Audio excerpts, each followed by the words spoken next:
Ну дивись, є ж велика кількість пропозицій до Зеленського, він не чує нікого, він чує тільки своїх. Там є квартальні, є ще як дехто, все. І, на жаль, це головна його помилка. Більше того, його парадигма, в якій він живе, що можна з наскоку прийти, розробити цей Гордіїв узел і все вирішити, це не найкращий приклад. Який Гордіїв узел? Війну можна вирішити, виключно переговоривши з Путіним, або як там перестрілюватись, або перестати перестрілюватися, як він сьогодні сказав. Ну, з цього вже меми поробили, я бачу. Меми не меми, мультики але, навіть. Мультики. Меми не меми, але коли я був в Золотому 3, я можу сказати, що ну таке там відчуття.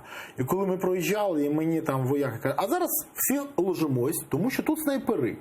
Ну, нас не обстріляли тоді снайпери, але я говорю, що кожного раз так їздити? Ну, да. Я говорю, що? Ну, так, двоє вже в лікарні. Це таке. Перестрілюємось не ми. І не ми розпочали цю війну. І колись він, як він сказав сьогодні, мені дуже це було, я думав, що можна прийти і всіх посадити. А з'ясовується, що ні. Що є якесь право, що є якесь законодавство. Да. І війну так само неможливо закінчити. Більше того, Путін не зацікавлений закінчити війну. І коли президент це зрозуміє, в його світогляді що зміниться? І ми пройдемо цей шлях і почнемо з нуля.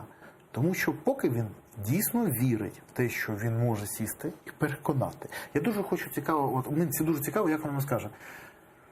Володимир Володимирович, ідіть з Криму. З Криму. Будь ласка, ви просто на підіть. це у Путіна є, що це питання закрите і не дискутується. А от про Донбас можемо поговорити. А він скаже, я хочу взагалі там, от давайте, ви виводите, ми там беремо під контроль кордон, проводимо там вибори. Все. Говорить, ні, ви проводите вибори, обираєте тих людей, які мені потрібно, тому що я інакшого не віддам вам Донбас. Донбас залишиться під контролем. А потім розповідаєте на все, Донбасі що і так завгодно. обрані або призначені ті, хто потрібен Путіну. Так само їх він хоче переобрати, але потім сказати, що це Україна погодилась на це. Більше того, коли від оточення від Зеленського сьогодні всі чули мільйон разів, що я хочу стати президентом миру. Ну, тобто, щоб був встановлений мир. І це як мантра повторювалося в способи, в які. Немає в нього бачення. Більше того, ну чому є це не бачення. Чому є формула Штайнмаєра, є нормандський формат, і це ж не він придумав. Я сьогодні одній твоїй колезі показував дуже цікаво. І своїй, можливо, теж.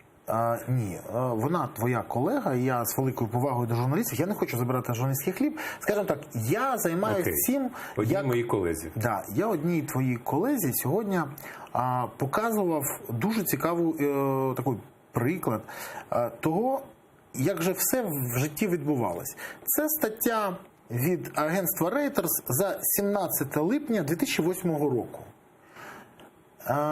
Германія надала Тбілісі мирний план для Абхазії. Я читав. Ти ж бачиш, ти сказав, що ти читаєш мій канал. Телеграм-канал, так. Да, телеграм-канал Березовий Сік, і мені дуже приємно це. І там дуже цікаво. Там от я бачу Михаил Саакашвілі і Франк-Вальтер Штайнмаєр чекають початку прес-конференції в Батумі. І більше того, все теж повторюється. Розведення військ, те ж саме плани, та ж сама риторика. Але скажи мені, будь ласка, що зараз з Абхазією? Ти не нагадаєш мені? Я щось не пригадую. Чому я? Це не моя функція. Це бачу, Корчела в цьому розбирається більше. Але Абхазія зараз чи є частиною... Статус-кво, окупована територія Росії, точніше, незалежна держава, яку визнали Росія, і Південна Осетія теж. І та ж сама формула майже Штайнмаєра була тоді залучена. Але до чого це привело? Я хочу пояснити, що історію треба вивчати для того, щоб не пригати на граблі повторно, а дивитися, хтось пригнув.